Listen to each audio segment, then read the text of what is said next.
Au nom du Père et du Fils et du Saint-Esprit. Amen. La grâce de Jésus-Christ, notre Seigneur, l'amour de Dieu le Père et la communion de l'Esprit Saint soient toujours avec vous.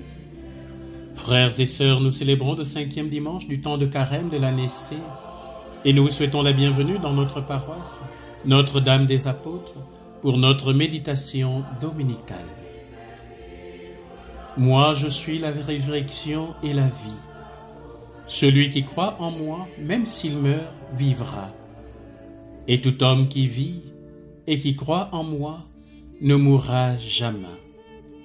Crois-tu cela?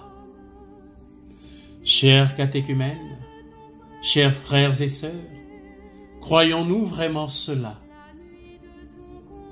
Croyons-nous que notre Seigneur Jésus-Christ est la résurrection et la vie? C'est là tout l'enjeu de ces étapes catéchuménales vers le baptême que l'on appelle scrutin et dont nos catéchumènes vivent aujourd'hui le 3e moment. Frères et sœurs, ces étapes ne sont pas que pour les catéchumènes. Les scrutins nous rappellent que nous sommes tous conviés à ce chemin de foi.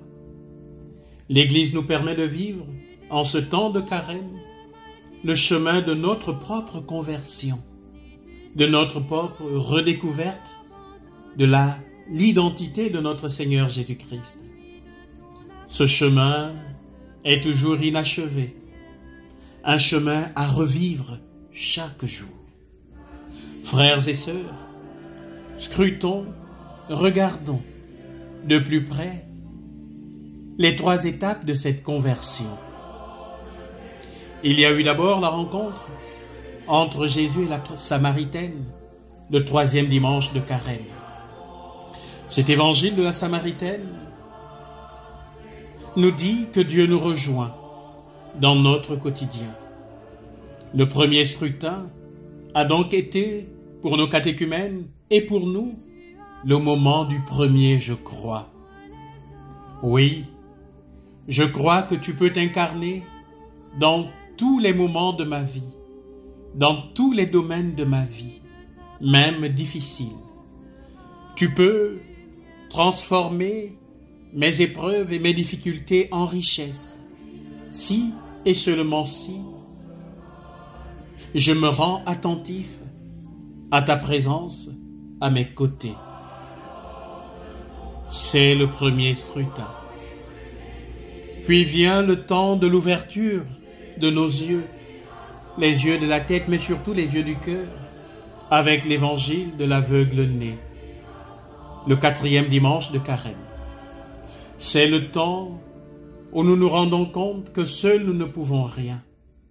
Face à notre faiblesse, notre incapacité à faire le bien par nous-mêmes, le Seigneur ouvre les yeux de nos cœurs pour nous faire marcher dans sa lumière et nous rendre capables, comme lui, de faire le bien.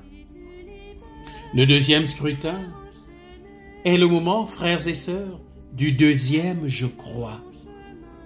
Il nous invite à proclamer « Le Seigneur est ma lumière et mon salut, de qui aurais-je crainte ?» Enfin, frères et sœurs, aujourd'hui dans l'Évangile, avec le 3e scrutin, nous sommes confrontés à notre incompréhension face à la mort, face à la souffrance. La seule réponse face à l'absurde, c'est la compassion du Christ, son amour pour nous. Dans cet évangile, du retour à la vie de Lazare, nous voyons Jésus qui pleure. Puis, il agit par une parole qui redonne la vie. Lazare, viens dehors. Quitte les ténèbres, quitte le tombeau, viens à la lumière, viens à la vie. Frères et sœurs, la parole du Seigneur est résurrection. Chers frères et sœurs, la célébration du 3e scrutin nous enseigne qu'en dépit de nos tentations, de nos doutes, de nos trahisons, de nos malheurs, quand nous nous tournons vers le Seigneur, quand nous regardons vers lui, alors nous nous tournons vers la vie.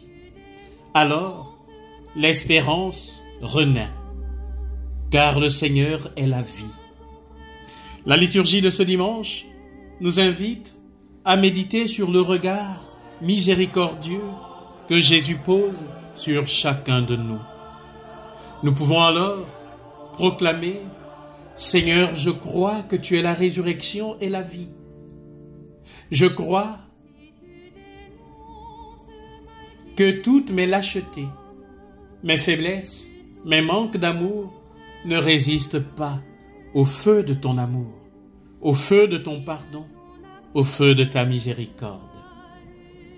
Finalement, chers catéchumènes, chers frères et sœurs, chaque fois que nous disons « je crois », nous disons aussi « à Dieu, je t'aime ». Et chaque fois que dans notre vie, nous aimons vraiment nos frères et nos sœurs, nous disons à Dieu « je crois en toi ». Car ne l'oublions pas, frères et sœurs, notre foi n'est pleinement célébrée que lorsqu'elle est pleinement vécue. En célébrant le 3e scrutin avec nos catéchumènes, tout au long de cette Eucharistie, frères et sœurs, demandons au Seigneur de nous sortir de la nuit du tombeau, de la nuit de nos péchés, pour nous faire entrer dans la lumière de son amour, pour avoir part à sa vie, la vie éternelle. Loué soit Jésus-Christ, à jamais.